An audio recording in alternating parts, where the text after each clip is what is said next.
tough result to take today, Jack, after given the circumstances of the game. What are your overall thoughts? Yeah, I remember us chatting last week, and I remember the feeling I had after that game, and I challenged the players this week to have a reaction, focus on the performance, focus on the process, and I think they've done that. I think the performance was so much better.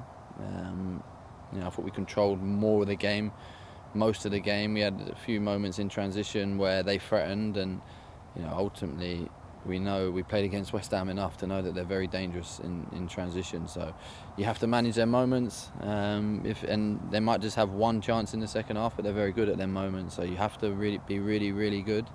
But that being said, I thought the performance was much better. We spoke about intentions over outcomes, intentions, and the outcome will look after itself. And of course, we controlled the game much better. But what can the boys do to become much more ruthless in order to score more goals?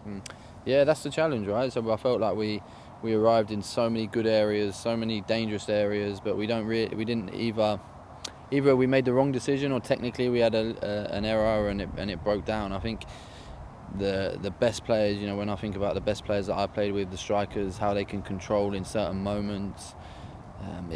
Like everything seems like it's going fast, but to them it's calm. They're picking out the right pass or picking out the right finish, and that's the development for these young players, because they're not going to have it straight away.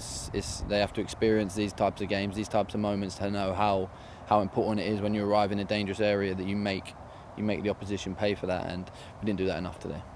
And we have a small break ahead of our next fixture away at Reading. What can the boys do to ensure that we get back into winning ways?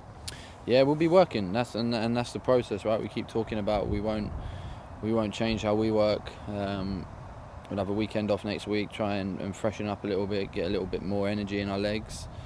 A little bit of a mental break as well. I think it's been a lot since pre-season. We've been full gas from the beginning of July, really. So it's coming at a nice time to have a little break, step away, review a few things, and keep training hard as well. That's for me where the work should get done on the training pitch. Is so important that we train how we play, and we're getting to that level now, I think.